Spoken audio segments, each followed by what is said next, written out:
Today, we explore courage, a virtue that transcends fear and helps us step into the unknown with faith and with strength. Hi, I'm Richard Fontenay, and welcome to Speaking from the Heart series. And I'm glad you are able to join us today as we continue our spiritual journey. Now this time, we are discussing being brave at heart, the courage to act with strength and with faith.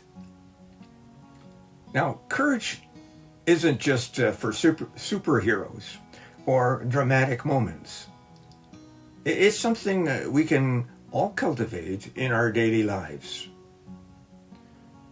We can cultivate it at work, in businesses, and in our personal growth. So let's dive in and see how we can find the strength to act with courage when it matters most. Now, courage often begins in small moments. It's saying what needs to be said in a meeting, even when it feels risky. It's making that leap into a new career path or starting a business venture despite all the uncertainties that we face. Courage also manifests in our relationships, such as when we have to make a tough decision or a tough conversation, or stand up for our values. Now, whether we're leading a team, making a career path, or pivoting personal challenges, courage is the key that unlocks our growth. It enables us to face our fears, move past failures, and embrace the vulnerability that comes with change.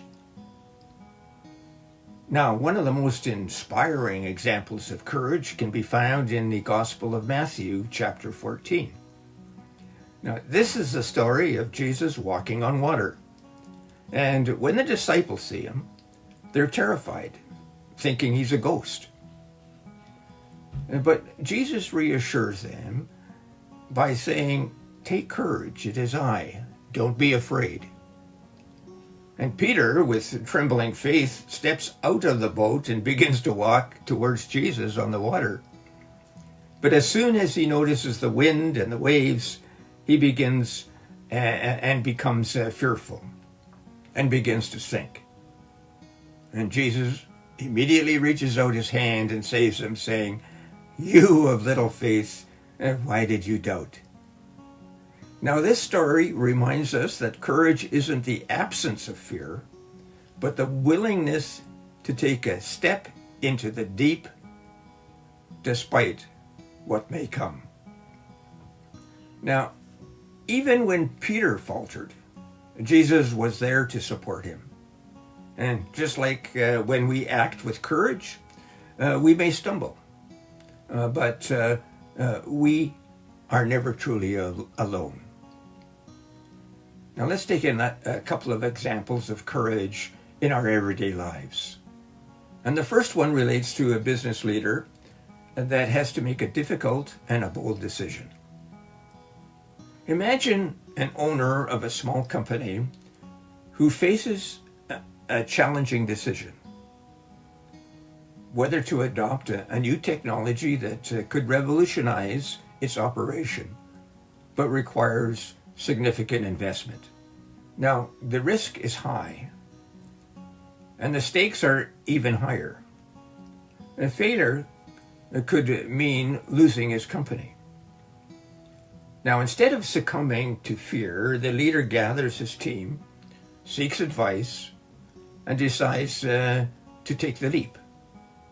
But before he jumps, he takes the time to pray and discern whether the decision is a correct one and whether it fits within his company's and his own core values. Now, having satisfied that it does, he then takes the plunge. Though it's a tough road, the decision pays off, leading to growth and innovation. So courage doesn't guarantee immediate success, but it does open the door for greater transformation in our businesses.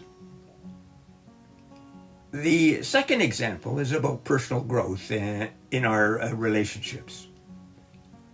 Picture a young person who realizes she needs to heal a broken relationship with her estranged brother. Reaching out feels daunting. What if her efforts are rejected? Yet, fueled by courage, she makes a call and expresses her vulnerability and takes responsibility for her part in the conflict. Now, this act of courage doesn't instantly fix everything, but it does begin the healing process. Now, what is the lesson in this example? Well, just think about it. Whether in business or in life, courage often leads to reconciliation and growth that wouldn't have been possible otherwise. Now, here are 3 ways you and I can put courage into action this week. We can take a leap of faith. What's one decision we have been avoiding out of fear? And let's consider taking one small step, but make it bold and move towards it this week. We can speak with courage, whether it's giving feedback or expressing our ideas. So let's use our voice with authenticity and with strength. And we can support others in our circle and encourage them to act courageously. Let our words be the spark that they need. Now, if this episode inspired you, don't forget to subscribe and give us a thumbs up. And share Speaking from the Heart with a friend. Your support really helps us reach more people who need encouragement. Join us next Monday as we delve into the topic of living with prayer, what it means and how prayer sustains us in our business, work, and our personal lives. You may not want to miss this one. Oh, and one other thing. Before I go, we also have podcasts on Wednesdays and on Fridays. On Wednesdays, we focus on integrating business, work, and life from a developmental perspective. And on Fridays, on our other channel, Affiliate Marketing with Richard, we explore all matters about affiliate marketing. Come and join us on those days.